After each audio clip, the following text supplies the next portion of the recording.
Enquanto isso, enquanto a gente preparar, tá, pessoal? Tá bacana agora, né? Então, inclusive, antes da contextualização que a gente estava fazendo, pessoal em casa aí tranquilo, eu vou retomar, né? Deixa eu já colocar aqui meu nome. Então, hoje, dia 11/2/20, tá, pessoal? Nós iremos trabalhar com geografia do Brasil, ainda bem, é só o que cai no edital de vocês, não tem a parte de geografia geral, né, o que envolveria outras temáticas mais complicadas, e eu sou o professor Rafael, né, geógrafo de formação, professor aí há um certo tempinho, eu vou dizer, tá bom, pessoal? Então vamos recomeçar aqui para o pessoal em casa. O que é que a gente vai trabalhar na nossa primeira temática aqui, pessoal? Como uma forma de contextualização e trazer à tona aqueles eixos que o edital de vocês está lá colocando como previsto para a gente. Nós vamos falar aqui rapidamente sobre o território brasileiro.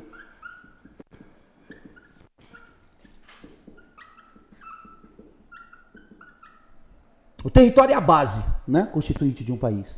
Todo país tem que ter um território habitado por um povo. Esse povo tem que ser dotado de soberania, ou seja, capacidade de autogovernança, de autogestão, de tomada de decisão, né? Não sempre de forma direta, na maioria das vezes de forma indireta, né? Por participação eletiva, né? Elegendo os nossos representantes legais. E esse território, ocupado por um povo soberano, tem que ter um governo, os seus representantes legais. E aí, olha só, eu vou constituir um país quando tudo isso estiver presente. Só que detalhe, obtiver também um reconhecimento internacional. Né? E aí a gente vê, todo país então tem um território, mas nem todo território tem um país. Nem todo território constitui um país. Vamos lá? O território dos curdos, o que eles chamam de Kurdistão. Não existe o país Kurdistão. Um território, um povo, mas que não é soberano. O que é o Kurdistão está ali hoje no que é parte da Síria, parte do Irã, parte do Iraque. Quer dizer, um território, um povo, mas não tem soberania. Então, pessoal, para a gente constituir um país, a gente precisa desses elementos básicos. E aí vejam, o que é a pedra fundamental, então, de um país? O território. O território é o que tem de mais importante. Então, a primeira coisa que a gente deve colocar aqui são conceitos iniciais. E o primeiro deles, o próprio conceito de território. Entender de uma forma simples o que significa território. Né? E aí eu não posso usar alguns termos para designar território. Por exemplo, eu não posso falar que é um lugar. Eu não posso falar que é uma região. Porque lugar e região têm o seu próprio entendimento. São outros conceitos. Então, o território, pessoal, é uma parte, parte delimitada do espaço geográfico. Vou parar aqui, mas o conceito continua. Só para chamar a atenção para um aspecto aqui extremamente relevante. Delimitado. Ou seja, claramente, então, eu estou designando que essa parte ela tem um começo e tem um fim. E essa delimitação é estabelecido pelo que a gente chama de fronteira. Né, pessoal? As fronteiras são justamente esses limites, onde começa e onde acaba a atuação soberana de um povo em um seu território. A questão da quebra de soberania de outro país. Eu não posso invadir, eu não posso adentrar sem autorização, porque cada povo é soberano naquela parte delimitada a qual ele dominou ao longo do tempo, um processo histórico, né? Todo país tem um processo histórico de formação. Então, o delimitado é extremamente importante aparecer no entendimento de território. Tranquilo, pessoal? Bacana? E aí, a fronteira. Mas aí a gente continua. Então, é uma parte delimitada do espaço geográfico que está sob o domínio. Vamos parar novamente para sublinhar domínio, controle, poder. Então eu só designo o território quando há uma relação de poder sobre aquela parte delimitada. Um povo soberano controla, né? É autossuficiente naquele território no sentido da tomada de decisão, não no aspecto econômico. Economicamente falando, ninguém é autossuficiente no planeta. Todo país depende de outro país de alguma forma. Mesmo os Estados Unidos. A maior potência econômica, né, industrial do planeta, junto com outros países, depende do comércio com outros países. Mas autossuficiência no sentido de quê? De tomada de decisão, sem interferência externa. Isso é um povo soberano. E aí o entendimento de povo também tem que aparecer aqui. Quem exerce esse domínio sobre essa parte delimitada?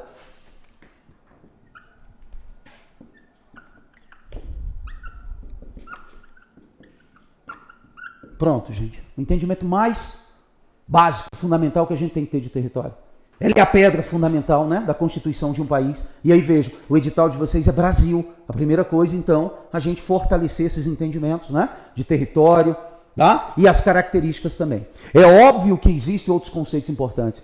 Rafael, você falou aí de uma questão que eu não posso falar, que o território é um lugar. Porque o lugar, ele tem um conceito próprio. Lugar dentro da geografia é a parte mais restrita do espaço geográfico onde nós estabelecemos nossas relações cotidianas. Da casa para o trabalho, da casa para a igreja, para o templo, seja lá o que for, da casa para a casa da minha sogra. Todo cuidado é pouco, né, pessoal? Sempre é bom evitar, mas às vezes não tem jeito. De casa para a casa da sogra, aquela coisa toda. De casa para a casa do amigo, para o bairro, para o clube. O espaço mais restrito onde eu estabeleço minhas relações cotidianas. Então a gente percebe que eu não posso dizer que o território é um lugar. Como é que eu vou estabelecer relações cotidianas no território inteiro? Então não cabe eu usar a palavra lugar para designar território. Assim como não cabe também eu usar região. Porque região é um agregado, tá, pessoal, de territórios, de estados, de municípios que apresentam características em comum. Características físicas. A região amazônica. Eu tenho um conjunto de estados que apresentam características em comum. A presença da floresta amazônica. E eu uso região. Tranquilo? Então também não posso designar território como região. Não posso usar região, não posso usar lugar. Então eu uso o quê? Uma parte delimitada. Tranquilo isso, pessoal? E aí, quando eu entendo que é o território, automaticamente eu entendo que ele é a pedra fundamental da formação de um país. Não existe país sem território. Beleza? Vamos ter que ver também algumas outras características, relembrar algumas características do território brasileiro. E uma delas, extremamente importante, pessoal, para a gente trazer à tona algumas questões, a posição do território brasileiro. Ó, a posição do território brasileiro. E o porquê que a posição é importante? Porque, gente, quando se trata de dimensão, nós somos um dos 6 países continentais do mundo. Tem muito país grande. A Argentina é gigantesca. A Índia é um país muito grande. Mas eu não posso designá-los como países continentais. Países continentais, somente 6. Do menor para o maior. Austrália, Brasil, Estados Unidos, China, Canadá e Rússia. Essa com o dobro do tamanho do Brasil. Incríveis, dobro do tamanho do Brasil. Algo em torno de 17 milhões de quilômetros quadrados. Então, esses 6 países são os países continentais. Só que tem um porém. Dos gigantes continentais, apenas o Brasil está na posição da zona quente do planeta. Todos os outros estão fora da zona quente do planeta. Ou seja, qual é a interferência disso? Recursos naturais. Por exemplo, condição climática. Canadá é um gigante. Tem 3 grandes domínios climáticos. Polar, subpolar e temperado. Ou seja, a agricultura canadense toda na parte sul do país. A parte norte, imprestável. E o Brasil? A agricultura pode ser desenvolvida em todo o território nacional. Então, olha, coisa importante isso. Não é só o tamanho que determina as potencialidades do país. A posição dele no planeta também. Rússia, congelado. 15% de toda a energia elétrica, de toda forma de energia produzida no Brasil, vem dos rios. A média mundial, 1,5%. Pare e pense nisso. A gente acostumou tanto com um país com potencial hidráulico extraordinário, grandes usinas hidrelétricas, que a gente acha que o mundo inteiro tem esse potencial. que todo mundo gera energia elétrica a partir de rios.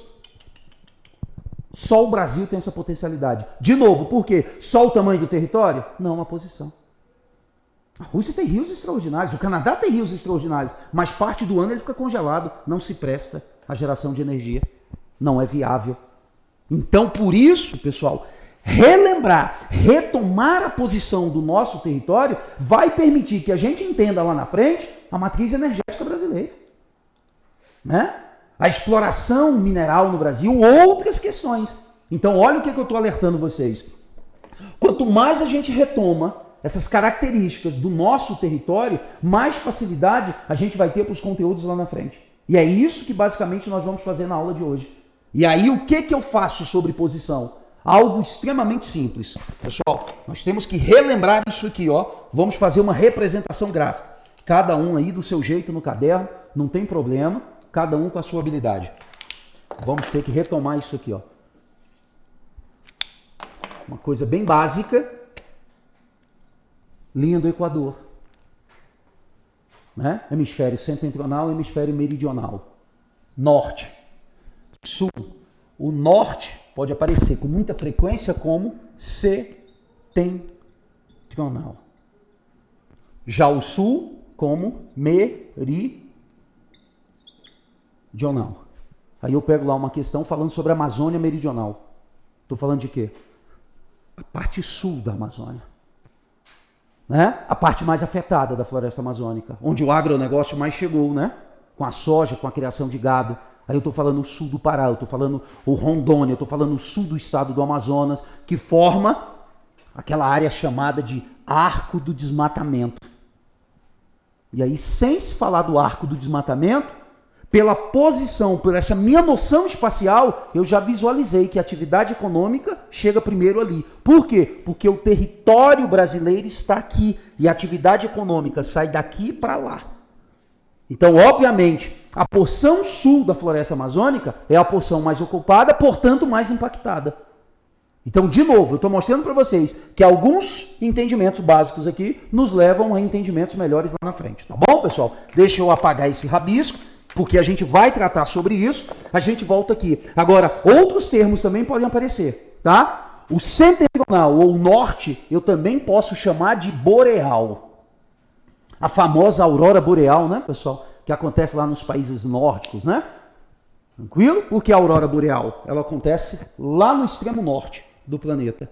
E aqui, em contrapartida, eu tenho o hemisfério austral. Daí o nome daquele grande país bem ao sul, né?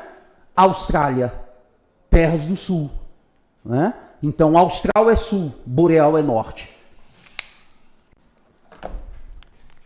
Vamos pôr aqui o nosso querido meridiano de Greenwich. E aí nós temos outros dois hemisférios. O leste e o oeste. O oriental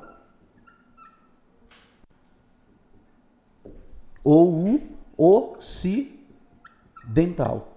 Pode aparecer ainda como hemisfério nascente e hemisfério poente.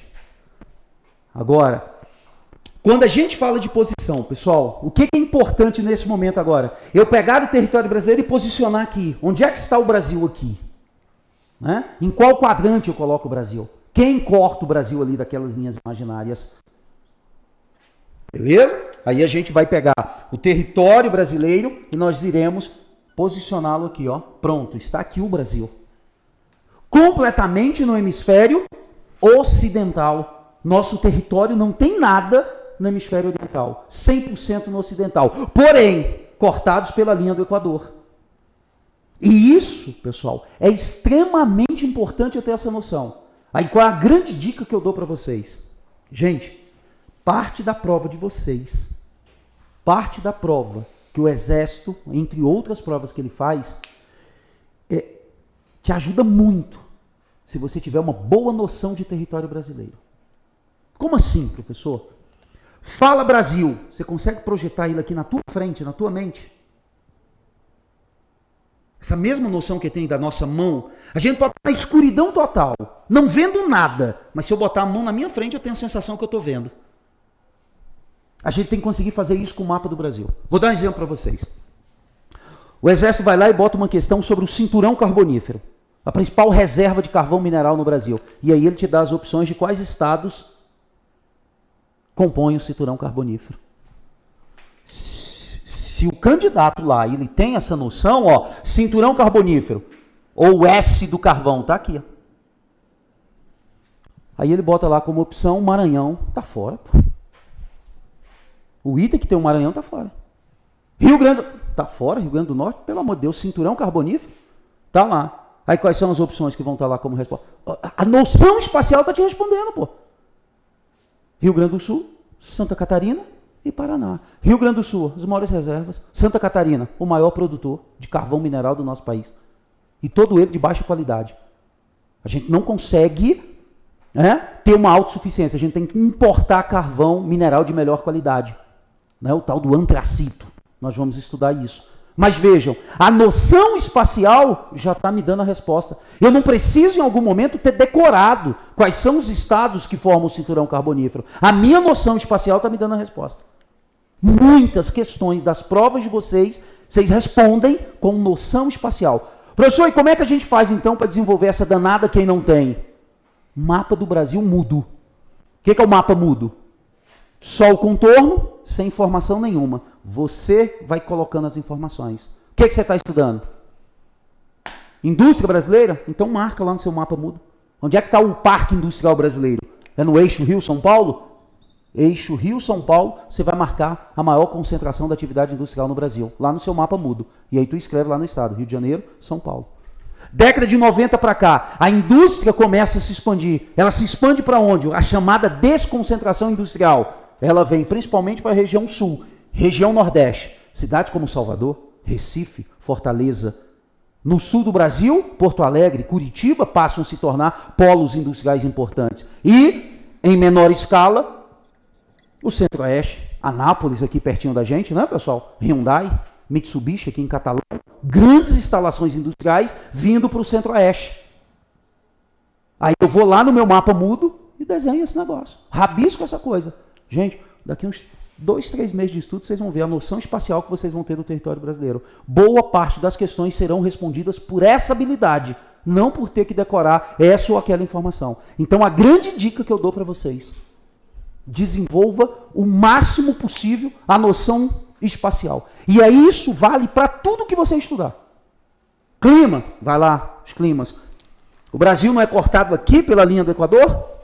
Tem gente que fica na dúvida, os estados ali onde predomina o clima equatorial. Porra, o clima equatorial está sob a influência da região do Equador. Pô. E quem está aqui próximo, a minha noção espacial vai responder isso. O Amapá está ali, o Pará também está ali. Pô. Estado do Amazonas, Rondônia, o Acre, Roraima, está ali. Agora eu tenho influência do clima equatorial também no Tocantins. Pô. Uma parte do Maranhão, aquela transição para o Nordeste, né? Tá tudo respondido. Mata dos Cocais. Vira e mexe, o Exército fala da Mata dos Cocais em prova também. Noção espacial já te diz onde é que está a Mata dos Cocais. Então, gente, a dica já na primeira aula para vocês. Pegue um mapa do Brasil, na internet mesmo. Digita lá no Google, mapa mudo do Brasil. Vai aparecer só o contorno do Brasil com as regiões, contorno do Brasil com os estados. Imprima lá uma quantidade. Tudo que você estudar, você vai passar para esse mapa. Desenhando, riscando do seu jeito. Vai olhando os estados, tudo. Gente, você vai desenvolver essa noção espacial ao longo do tempo. Só que é uma habilidade. É como jogar futebol, tocar música. Quanto mais você vai fazer aquele negócio, mais você vai desenvolver a habilidade. Mais ela vai te servir para qualquer outro assunto que tu for estudar, tá bom? É a dica que eu deixo para vocês aqui na primeira aula, pessoal, já essa questão de desenvolver essa noção espacial. Voltando para a questão, então, espacial da posição do território brasileiro, olha aquilo que espetáculo. Aí eu visualizo aqui dentro os trópicos, trópico de Capricórnio e trópico de Câncer. Pronto, o único gigante territorial dentro da zona quente do planeta. Todos os outros estão fora. A Austrália está fora.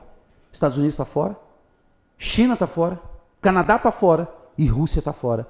Agora junta as duas coisas. 8,5 milhões de quilômetros quadrados só superfície emersa, fora os domínios marítimos. São mais 4,3 milhões quilômetros quadrados. que aliás a cargo das Forças Armadas, né, pessoal, fazia a proteção de tudo isso. E a gente sabe as condições, né? Menos pessoal do que deveria ter, menos equipamento que deveria ter, menos verba do que deveria ter, mas está lá, a cargo das Forças Armadas, vigiar tudo isso, proteger tudo isso. Mas gigante, dentro da zona quente, só o Brasil, ninguém mais. E isso nos coloca como situação única no mundo. Potencial agrícola, a gente acompanha aí, né, pessoal, nos noticiários a cada ano, né? O Brasil não para de bater recordes. Mas bater recordes aonde? Da porteira para dentro das fazendas. O agronegócio que está no conteúdo de vocês, nós vamos falar sobre o agronegócio brasileiro. Porque da porteira para fora aí a gente começa a enfrentar problema, né? Transportar soja em rodovia. O mundo transportando aonde? Ferrovia, hidrovia, e o Brasil em rodovia, caminhões derramando soja no meio da estrada, fila de 200 quilômetros para o cara encostar a carreta no porto. Aí nossa soja fica mais cara, a gente perde competição internacional. Mas da fazenda para dentro, o Brasil não para de bater recordes. Por quê? Um conjunto de fatores que contribuem para isso. E está toda ali a resposta. Quente o ano inteiro. Território amplo. Relevo aplainado. Solos férteis. Água disponível o ano inteiro. Tem que bater recorde mesmo de produção agrícola. Todas as condições são favoráveis. Mas vejam, eu estou indo numa atividade econômica, mas eu venho buscar o entendimento dela a partir de questões territoriais. Estão vendo como o território é a base estrutural de todo um país, pessoal? Quanto mais eu entendo o seu território, mais eu consigo compreender. Inclusive traços culturais do seu povo. Que o território ele não determina, mas ele influencia algumas características culturais de um povo. O que veste, o que come, né, pessoal? Tranquilo? Então, olha só. Pega o Brasil e posiciona aqui. 93% do território brasileiro, hemisfério sul, meridional. 7% do território nacional, hemisfério setentrional. 7%. Mas nós somos cortados pela linha do Equador. E aí eu vou mostrar um negócio para vocês. Olha só. A gente está falando de posição. Daqui a pouco eu vou chegar em fatores territoriais que vão me levar ao clima do Brasil. E aí, de novo, a gente vai ver que é essa posição que me responde toda a questão climática no Brasil. Por que que às vezes a gente não presta atenção, mas sempre eu escuto, né, o mesmo tipo de informação? Frente fria chegando pelo sul do Brasil, provocando pancadas de chuvas isoladas. É porque a frente fria no Brasil ela só pode chegar mesmo pelo sul. O dia que ela chegar pelo norte, meu amigo, sai correndo que é o fim do mundo. O mundo está acabando. A gente está no centro da zona quente. Então, as regiões polares que vão emitir frio. O frio não pode atravessar toda essa zona quente e chegar no Brasil, vindo do norte. Só pode vir de onde? Do Polo Sul. Por isso que quanto mais ao sul do território brasileiro, mais frio. Porque mais eu vou sofrer influência das massas de ar que vêm dali. De novo, quem me explica isso? A posição do território. Tranquilo? Professor, mas tem aqueles casos de frio que chega até a Amazônia. É a mesma massa que provoca geada lá no Rio Grande do Sul. A mesma massa que sai da região lá e que provoca as famosas geadas no sul do Brasil é a mesma massa de ar que adentra principalmente aqui, ó, pelo Chaco. Pela planície central que tem aqui, o Pantanal. Essa massa adentra por aqui e alcança o sul da região amazônica, provocando o que lá eles chamam de friagem. A temperatura cai lá para uns 24 graus, por morrendo de frio com 24 graus.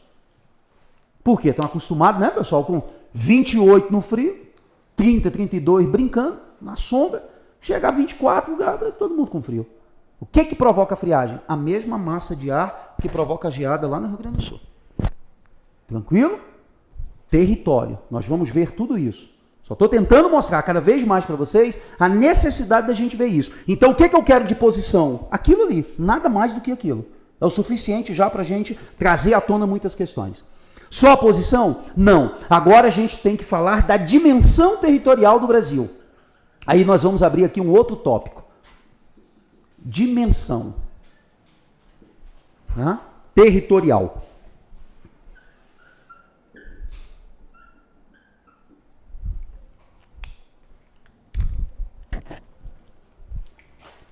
Então vamos lá, né? É o quinto maior país do mundo.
estão aí os países continentais. Os outros são grandes, são gigantes, mas continentais, somente esses 6. O Brasil, o quinto maior.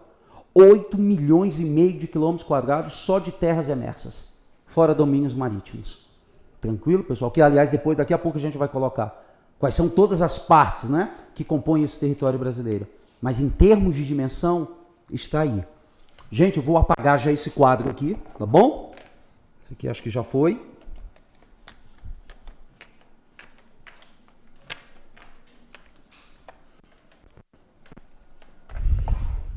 Mas, Rafael, por que esses países são os continentais? Só porque eles são os maiores? Não, porque tem um critério de classificação aí, tá, pessoal? A gente aprende ainda muito cedo na escola que ilha é toda porção de terra cercada de água por todos os lados. Mas se a gente pensar dessa forma, a América é uma ilha, porque ela é uma porção de terra cercada de água por todos os lados. O conceito não é passado por completo. Olha isso aqui, uma porção de terra cercada de água por todos os lados. A América, como um todo, é uma ilha. Né? E o que faltou então, Rafael? Faltou o critério numérico. Ilha é uma porção de terra cercada de água por todos os lados, desde que igual ou menor do que a Groenlândia. A Groenlândia é a maior ilha do mundo. Toda porção de terra menor do que a Groenlândia, ilha. Por isso que a América não é uma ilha. E o continente? É uma porção de terra igual ou maior do que a Austrália. Por isso que esse negócio é um continente. E por isso que eles são os países continentais. Continente é o quê? Toda porção de terra igual ou maior do que a Austrália. Igual à Austrália, ela mesma. Maior do que ela. Esses 5. Então pronto. Tem países com dimensões para serem isolados continentes. Por isso só eles podem ser chamados de países continentais. Tranquilo, pessoal? Professor, não consigo visualizar isso. Rapidamente, gente, sem muito detalhe.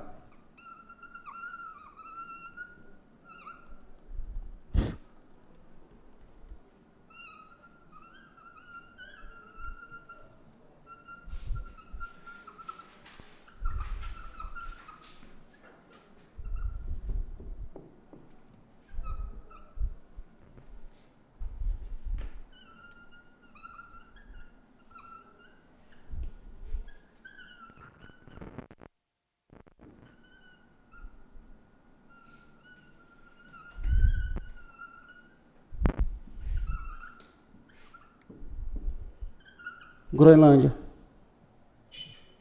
Fisicamente é América, politicamente pertence à Dinamarca, né? Inclusive, ano passado teve aí na polêmica, né? Quando o presidente dos Estados Unidos, Donald Trump, falou que queria comprar a Groenlândia. Só que a Dinamarca nunca botou anúncio de nada. Do nada ele saiu com essa ideia, não, comprar a Groenlândia. A Dinamarca ficou, o governo dinamarquês ficou extremamente, né? Achou muito deselegante. Por quê? Porque a Dinamarca, apesar de fisicamente ser América, ela pertence à Dinamarca, pequeno país europeu. E não está à venda, nunca esteve à venda.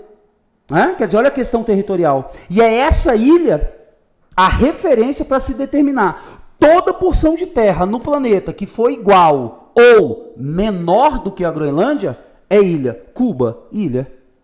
Ilha Espanhola, Fernando de Noronha. As Falklands ou Malvinas.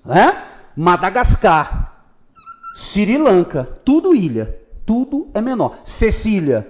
Tudo menor do que a Groenlândia, por isso que é ilha. Tranquilo, pessoal? Beleza? Se eu apagar aqui e a gente continuar aqui essa pequena representação, o Japão, né, a coisa toda, a gente chega à Austrália. E aí vem a explicação do porquê dos países continentais. Tudo que for porção de terra igual ou maior do que a Austrália, continente. A própria Antártica. Continente Antártico é maior do que a Austrália. América, continente. Tríplice continente. São todos maiores do que a Austrália. E a própria Austrália é bacana, né? A Austrália é um continente, não é uma ilha. A gente nunca ouviu falar a ilha australiana. O continente australiano. Professor, mas o continente ali não é a Oceania? Sim, porque envolve outros países. Mas a Austrália, por si só, de forma isolada, seria um continente. Ela não é uma ilha. Tranquilo, pessoal? Aí eu pego aqui o igual a ela mesmo, maior. O Brasil é maior do que a Austrália, então o tamanho do Brasil é um tamanho suficiente para que ele sozinho fosse um continente. Por isso que o nosso país é um país continental. Aí eu vou na lista: Estados Unidos, China, Canadá e Rússia.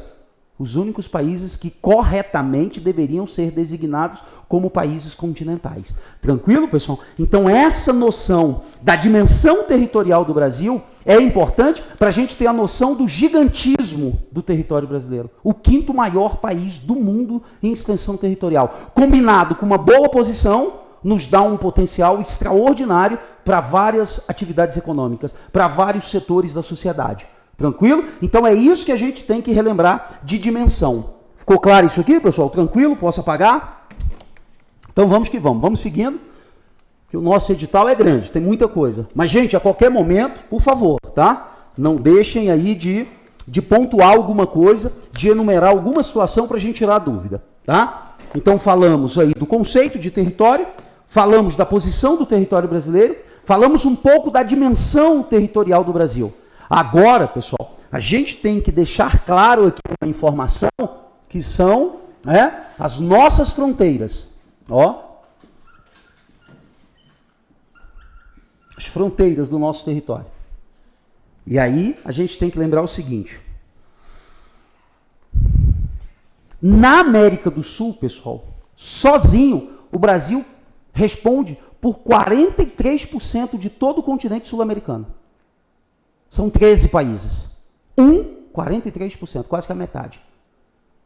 Os outros 12 dividem um espaço de 57%. Isso é extraordinário quando a gente para pensar nesse número. Só que isso traz para a gente uma característica também interessante. Como o Brasil ocupa uma parte considerável da América do Sul, ele acaba fazendo fronteira com praticamente todo mundo. Dos outros 12, 10 são nossos vizinhos. Somente 2 não. Chile e o Equador. Todos os outros têm fronteira com o Brasil. Então, a questão fronteiriça no Brasil, ela tem 2 aspectos, pessoal. Primeiro, a extensão.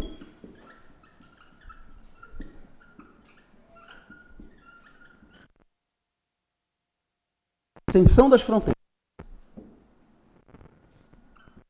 E aí a gente está falando da terrestre e da marítima.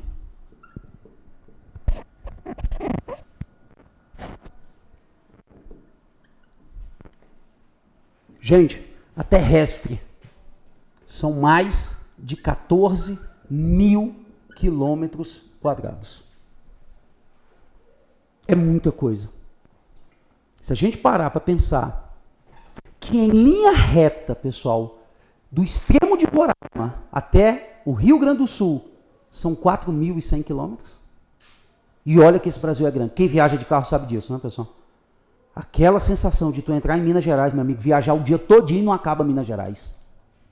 Você enche o tanque, acaba o tanque, você enche de novo, você dobra, você está em Minas Gerais. Na Bahia, a mesma coisa. Imagina rasgar esse Brasil de norte a sul. É muito grande. Agora visualiza 14 mil, são quase 15. Quase 15 mil quilômetros de fronteira, pessoal. Então, o aspecto da extensão já é um fator. E ainda tem a marítima, que são mais, tá, pessoal, de 7 mil quilômetros. Opa, não é quilômetro quadrado não, gente. É quilômetro de extensão, é linear, tá? São mais de 7 mil quilômetros. Computando os quebrados, pessoal, são 23 mil quilômetros de fronteira. Nosso país. Então é óbvio que isso traz um grande desafio. E detalhe, olha só, os Estados Unidos têm fronteiras gigantes, né? Mas olha que diferença. Ao norte, só com o Canadá. Tem problema nenhum. Pelo contrário, né, pessoal? O Canadá é um país com índices de desenvolvimento superior aos Estados Unidos. Nenhum canadense quer sair de lá para ir embora para os Estados Unidos. Fronteira tranquila. Fronteira sul dos Estados Unidos, com o México. Aí é muito problema. Mas, gente, a gente está falando da maior potência econômica, bélica, militar do mundo. E eles não dão conta da fronteira com o México. Agora imagina o Brasil. São 23 mil quilômetros. E detalhe, Não é só o México a preocupação. No caso do Brasil, são 10 países diferentes. Então, além da extensão, a gente agora tem a questão da quantidade de vizinhos. A quantidade de territórios vizinhos.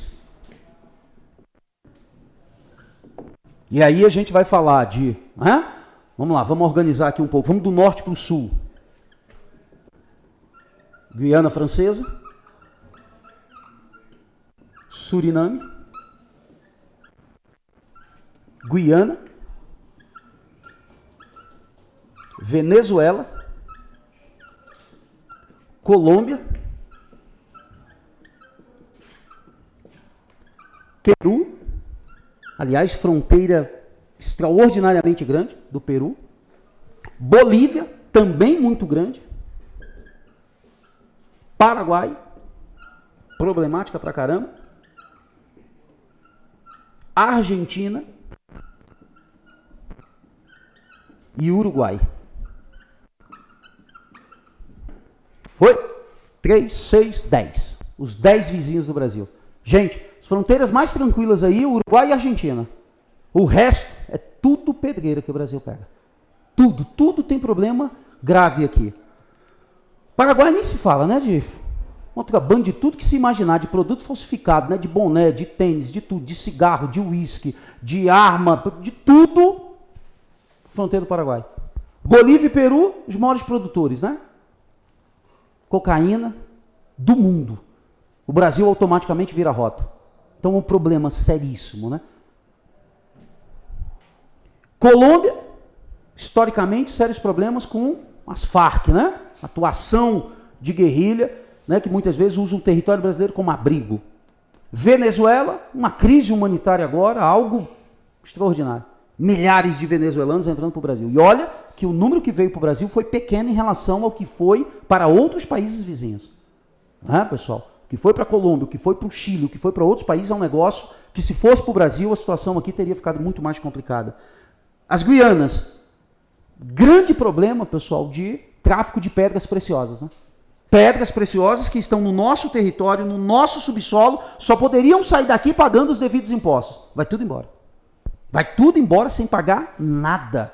Sem pagar os devidos impostos para o Estado brasileiro. Então nós temos problema em todas elas ao longo de praticamente 23 mil quilômetros. Por isso a questão fronteiriça no Brasil é tão séria. Imagine controlar a biopirataria no território amazônico, gente. Sai de tudo dali. De tudo que vocês imaginarem sai dali. Né? Tudo. De planta, bicho, inseto, coisas que às vezes a gente nem consegue visualizar, né? A gente nem percebe. Há uns anos atrás mesmo pegaram um japonês aqui no aeroporto de Brasília, né? O cara estava com um potinho com várias espécies de aranha levando embora. Japoneses, alemães e americanos levam toneladas de plantas nativas do Brasil embora. Por que eles vêm atrás disso? Eles não dão murro em ponta de faca. A gente está falando de americanos, japoneses e alemães. Eles não dão murro em ponta de faca. Se eles estão vindo buscar é porque tem alguma coisa. Obviamente, né, pessoal? Olha quantas substâncias são patenteadas nos Estados Unidos. E aí a gente pode ir já para um exemplo prático. O açaí. Açaí é brasileiro, só tem no nosso território. Gente, os Estados Unidos têm 47 subprodutos do açaí patenteado. E nós? Nenhum. Nós não temos nenhum subproduto do açaí patenteado. Os Estados Unidos têm 47. Imagina o que sai por biopirataria. O que chega, seres humanos, gente, arma, droga, tudo. A questão fronteiriça no Brasil não tem quem dê conta desse negócio. A não ser com um volume extraordinário de, pessoal, investimento, vocês são conhecedores disso. O CISFRON, por exemplo, né? O CISFRON anda praticamente sem verba, né? Como é que o Exército Brasileiro implanta um sistema que é, na sua concepção, é extraordinário, mas cadê a verba para implantar o CISFRON? E aí, muitas vezes, a gente não percebe situações aqui dentro por conta da questão fronteiriça. Né? É muito difícil, isso é um desafio extraordinário, tá bom? Então, olha, quanto à questão de fronteira, a gente tem que ter atenção para isso aqui. A extensão, juntamente com a vizinhança numerosa que nós temos. Cada um problema diferente, ou, em alguns casos, problemas repetidos em países diferentes. Né? O tráfico de drogas mesmo é um caso disso. E aí a gente vai para uma outra questão ainda relacionada ao tópico, pessoal, ao território.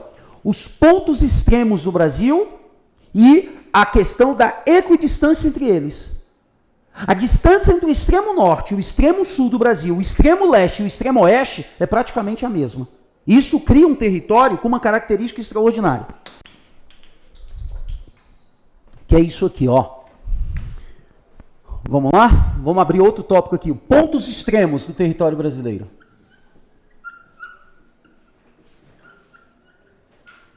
Extremos.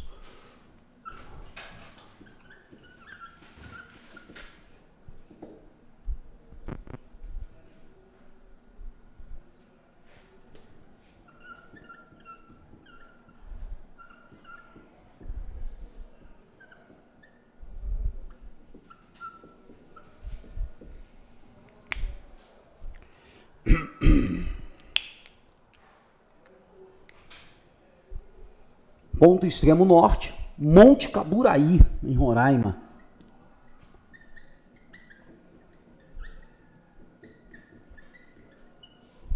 Tá? Gente, aqui é muito comum dar confusão com o tal do Iapoque, no Amapá. Professor, mas a música lá, não sei o que, o Brasil é grande, do Iapoque ao Chuí. Gente, é porque o Iapoque é o ponto extremo norte litorâneo do Brasil. Não é o ponto extremo territorial. É o ponto extremo litorâneo, onde acaba o litoral brasileiro, lá no norte. É o Iapoque, no Amapá. É isso aqui, ó. Quando a gente pega lá o Brasil, ó, Rio Grande do Sul acaba o Uruguai. O Amapá acaba as Guianas. O Iapoque é isso aqui, ó.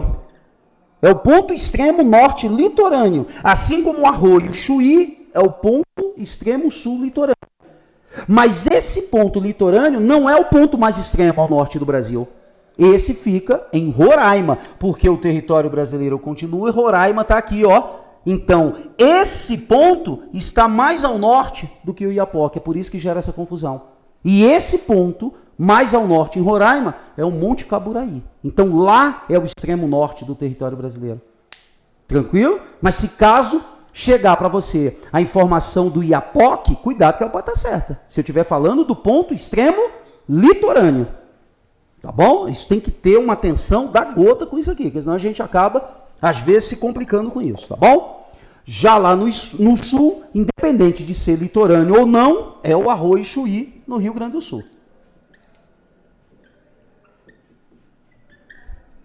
Tá? Já leste, né, pessoal? Onde se primeiro vê o sol nascer no Brasil, Ponta dos Seixas, né? Lá na Paraíba. Ponta dos Seixas, na Paraíba, é o ponto extremo leste do Brasil. Né? Já em oposição, no oeste, a Serra de Contamana,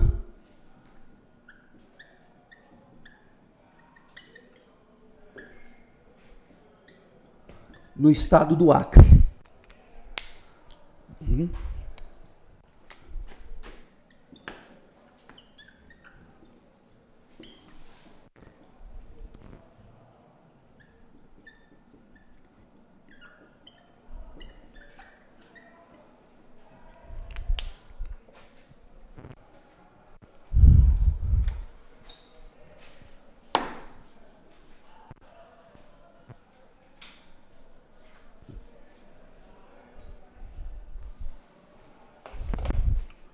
Pessoal, e aí eu venho com a questão da equidistância. O que na prática isso quer dizer? Quando eu pego o território brasileiro, e aqui eu só vou rabiscar, tá, pessoal? Sempre esse exercício. Mesmo se você tiver seu mapa, desenhe o Brasil. E não precisa desenhar direitinho, não. O desenho que você ficar lá, que você fizer, decida lá que seu Brasil, por exemplo, é isso aqui, ó. Pronto, é o seu Brasil, ninguém vai dizer que não é. Se não der conta de fazer isso aqui, faça um círculo, pronto, aqui é o seu Brasil. Você sabe que o Rio Grande do Sul está aqui, o Rio Grande do Norte está aqui, você sabe que o Acre está aqui, que o Roraima está aqui, o Goiás está aqui. Ó, a noção espacial. Pode ser num círculo, não importa, tá? Aí o que a gente vai fazer aqui? Quando se fala de equidistância, eu estou falando exatamente disso aqui, ó. O extremo norte de Roraima ao extremo sul do Rio Grande do Sul é praticamente a mesma distância do extremo leste ao extremo oeste. As distâncias são praticamente iguais. É a questão da equidistância. 4.100 e uns quebrados, 4.300 e uns quebrados. É praticamente a mesma coisa. E isso traz para o Brasil um formato de território muito interessante. Ao contrário, por exemplo, de alguns territórios. Memorizem aí, visualizem aí o território chileno. Né, pessoal? Olha que território complicado o território chileno. Nosso vizinho Chile, ó. Um território gigante, de norte a sul, mas 120 quilômetros de leste a oeste, você atravessa o Chile em qualquer lugar. Né? Aí vamos pensar em questão de estratégia, né? Só pega e pensa isso aqui. Apesar do relevo muito montanhoso, cordilheira, olha a capital, Santiago. Olha como ela é extremamente vulnerável, seja por acesso terrestre ou marítimo. Agora, o contrário, olha o Brasil, a capital, Brasília. O ponto mais próximo é o litoral do Espírito Santo, 1.200 quilômetros de distância. E isso não tem a ver só com o tamanho do território. Tem a ver com o quê? Com o formato do território. É o tamanho, é a posição, o formato. Tudo isso é importante. Tudo isso traz algumas questões. Então, quando se fala que o território brasileiro ele tem uma equidistância, é disso aqui que nós estamos falando. Praticamente a mesma distância entre os pontos extremos. Norte, sul, leste e oeste. Tá bom, pessoal? Beleza? Aí eu quero chegar agora no último ponto para a gente matar essa questão aqui, essa apresentação da primeira aula. Gente, nós vamos falar disso aqui, ó, amplitude ou amplitudes latitudinal e longitudinal do território brasileiro. Amplitude, diferença entre a mínima e a máxima. Amplitude térmica diária, né? Qual foi a mínima hoje? Sei lá, 18 graus, a máxima, 26. Então pronto, tivemos uma amplitude térmica diária de 8 graus Celsius. Então amplitude é isso, a diferença entre a mínima e a máxima. No caso aqui, a mínima e a máxima da latitude. Mínima, um ponto extremo sul, a máxima ponto extremo norte. Isso é amplitude latitudinal. A distância entre o sul e o norte. Qual é o efeito prático disso? Quais são as consequências para o Brasil ter uma grande amplitude latitudinal? É isso que a gente tem que visualizar. Aí a gente começa aqui, ó. Latitudinal, pessoal, ela vai trazer a diversidade climática do país. Então, ó, diversidade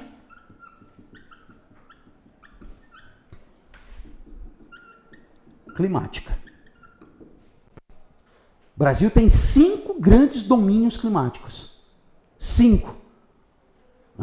Países maiores não tem tanto. Mas por quê? De novo, tamanho, posição, formato, amplitude latitudinal. Tranquilo? Beleza? Agora, como é que a gente vai visualizar isso?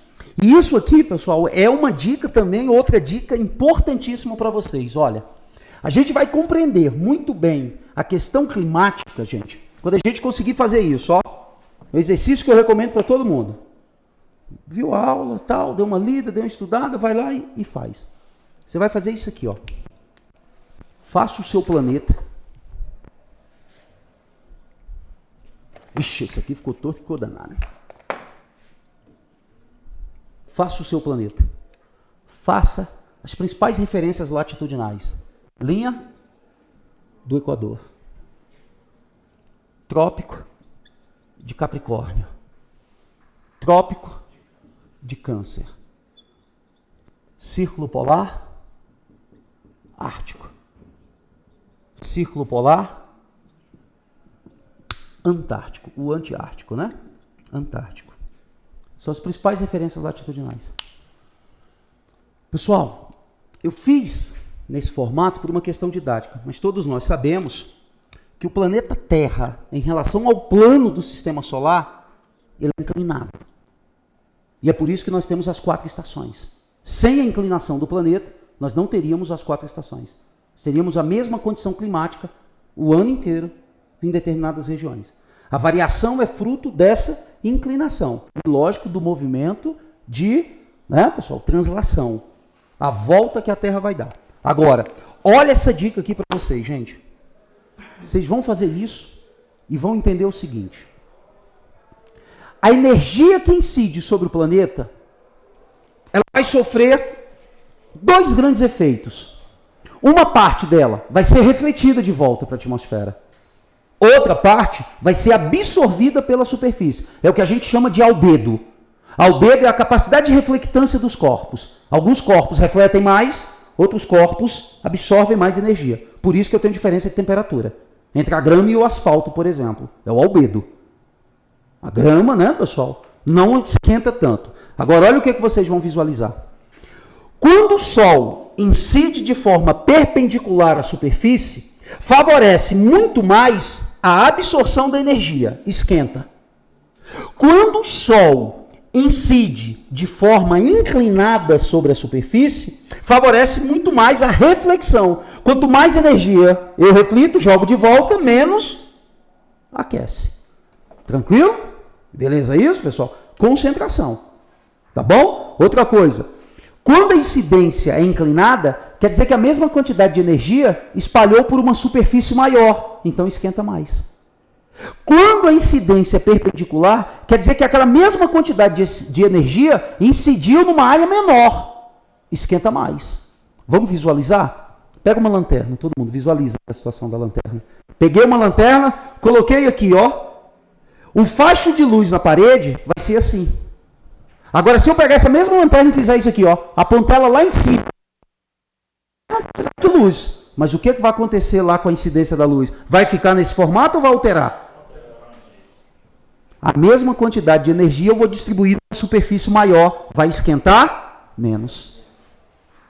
Tranquilo? Gente, visualiza isso. Visualizei aquilo, visualizei isso aqui. Agora vem cá, pega o planeta Terra. Imagina o Sol agora esquentando isso aqui. O Sol vai incidir de forma perpendicular próximo ao Equador. Por isso que o Equador é mais quente. Clima equatorial. Predominantemente climas quentes. Não pode ser frio. E tem gente que fica tentando decorar as características do clima equatorial. Equatorial, quente isso, quente aquilo. Não! Equatorial é quente, a zona quente do planeta, pô. E agora tu já sabe até por quê. Agora, olha mesmo o Sol incidindo sobre os polos. A mesma quantidade de energia numa superfície muito maior e de forma inclinada. Resultado, não esquenta tanto. Por isso que os polos são congelados. Professor, faz sentido. É por isso que os polos, então, são congelados. E a zona próxima ao Equador é uma zona extremamente quente e ela se torna mais quente quanto mais se aproxima do Equador e mais fria quanto mais se distancia. Então, por isso aqui eu tenho a região quente do planeta. Como é que eu chamo essa região? Entre os trópicos. Então, isso aqui eu vou chamar de zona Brasil. Moro num país tropical. Território brasileiro. Lembra da posição do território brasileiro, pessoal? Bota o território brasileiro aqui dentro. Predominantemente no nosso território. Qual o clima? Quente. Qual a variação? Tropical e o clima equatorial. Tranquilo? Pessoal, acho que deu horário. Infelizmente, parou bem ali no meio da ideia. Vocês vão ver que coisa fantástica aquilo ali. Numa aula, tu já sai entendendo todos os 5 domínios climáticos do Brasil. Todos. Mas na próxima aula a gente vai seguir. Mas vem cá, só para finalizar a ideia. Quente e frio. Então aqui é a zona o quê? Intermediária, temperada. Então aqui, ó, eu tenho a zona temperada. Só que eu tenho uma transição de uma zona para outra. Eu não tenho uma transição abrupta. Sai do frio, dou um passo e entro no calor. Eu tenho uma longa transição. Aí olha só as transições. Equatorial, tropical. Do tropical para cá, eu tenho o subtropical. Subtropical, abaixo do trópico, pô. Qual o clima predominante da região sul? Subtropical. É o mais quente ou é o mais frio? Pronto, a gente começa a entender toda a condição climática do território brasileiro. Tá aí o porquê do clima subtropical. Equatorial, tá aqui. O resto, tropical. Só que o tropical aí, ele encontra condições regionais que o diferencia. E as condições são basicamente essas aqui, ó. Aqui, por um fator muito específico, o índice de precipitação é baixíssimo. Tropical semiárida. Sertão nordestino, né? O polígono da seca, aquela coisa toda. Aqui a parte litorânea, ele é quente e muito úmido. Tropical, úmido. Tropical, oceânico. Tropical, atlântico. Estou falando a mesma coisa. E o restante? Tem um período seco e um período chuvoso. É o tal do tropical típico. Tropical típico, tropical semiárido, tropical úmido, subtropical e equatorial. Pronto, agora bota a sua noção dos estados. Você sabe o clima de todos eles. Desenvolva a noção espacial. Você vai saber o clima de todos eles. Dependendo da tua noção espacial, tu vai saber até diferenciar. Norte de tal estado, tal clima. Mais para o sul, já é outro clima. São Paulo, o sul de São Paulo pega influência do subtropical. São Paulo não é um estado mais frio mesmo, pessoal? Não pega ali um friozinho mais engrenado? Já no norte de São Paulo, tropical típico. Já na zona litorânea de São Paulo, tropical úmido. São Paulo tem 3 climas: subtropical, tropical típico e tropical úmido. Por quê? Em algum momento a gente para ali e fica decorando os tipos de clima de São Paulo? Não. Eu sei os climas, eu boto o território dos estados. Beleza? Mas próxima aula a gente segue. Me lembrem, por favor, pessoal, a gente volta nisso aqui. Eu vou construir do começo, tudo com vocês, para a gente matar o fator amplitude latitudinal. Beleza, pessoal? Até a próxima, o pessoal em casa também, valeu. Até a próxima. Semana que vem nós estamos aí, tá bom, pessoal? Valeu, obrigado. Pessoal em casa.